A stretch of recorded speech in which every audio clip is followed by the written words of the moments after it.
Okay, for this section, Zimmerman doesn't define ludology, so I want to provide kind of a working definition of what we mean by ludology. So, at very basic, ludology is the study of play, but it's more complicated than that because the way that children play versus the way that animals play, like animals, we just adopted cats.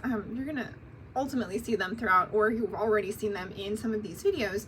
So they're kittens, they're not quite a year old yet, and they have times where, you know, it's not that they just need to like get out certain behaviors, like they need to play, and they need to play with each other, and they need to play with toys, and that playfulness and the behaviors associated with it align in very distinct and interesting ways with hunting instincts and like what cats in nature do, you know, what cats in the wild, I'm pointing out to a window, what cats in the wild do. So like play exists beyond just humans, but ludology specifically is the study of play in humans and the study of play in games and alongside games, and then the culture surrounding that. And all three of those pieces are really important. We're not just talking about isolated play.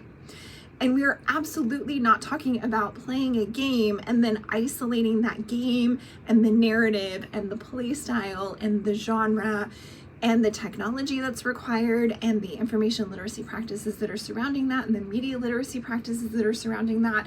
We're not trying to isolate any of that from its situatedness in the wider world. You know, like what is it to play some of the, depends on what kind of game genre you want to talk about, right? So if you're playing a first-person shooter, we all have an idea in our head of what a first-person shooter video game is. We're not talking about whether we like it or not. We have an idea, a representation, a model in our head of what those look like. All of our models in this class don't need to be the same. We have a representation, and that representation is culturally influenced. And so then we're going to read or look at or analyze or understand gameplay and narrative development and player interactions and game development and even who some of the players are, situated in the culture that influenced the representation that we're holding in our head.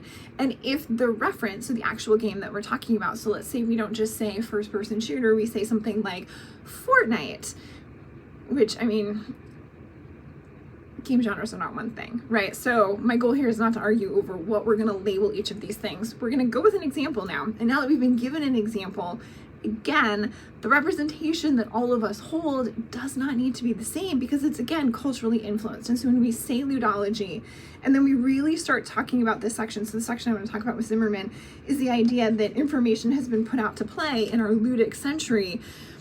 We have incorporated play into all sorts of additional areas, and we're studying play, but we have to connect it back to culture. This class, and like we're connecting games and writing so much because both of them are culturally influenced.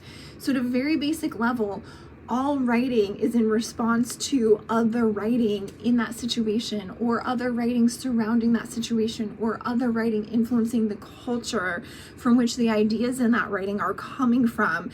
We do not write in isolation, ever. And we don't produce in isolation. I mean, if we do, nobody sees it, right? So then it's one of those, if the tree falls and no one's there to hear it. If writing happens in isolation, did it really happen? That's what this section, it's like 2 tiny chapters, right? But these 2 tiny chapters, there's so much, I'm sorry, not chapters, they're 2 tiny paragraphs, so sorry.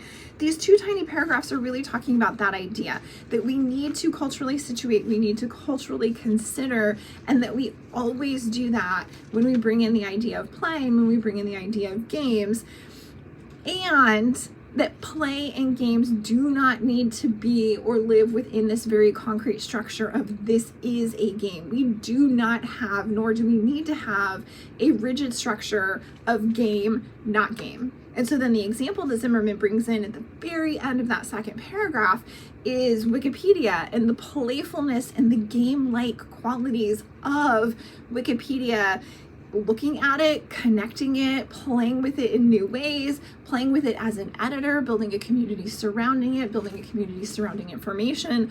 All of that is ludic, and it's all connected to ludology because a game does not have to be a rigid structure with very specific kinds of rules. It just has to be playful and rule bound. That's it. Okay, so for this section in your notes, now that we're at the end of the video, what I want you to briefly describe is why does ludology play, I know I'm playing with words here, such an important factor in game studies. So game studies does not just study play, and game studies does not just study narrative, and it does not just study the game. It studies all of the above situated in culture. That's ludology. So your question for your notes, why does ludology play such an important factor in game studies?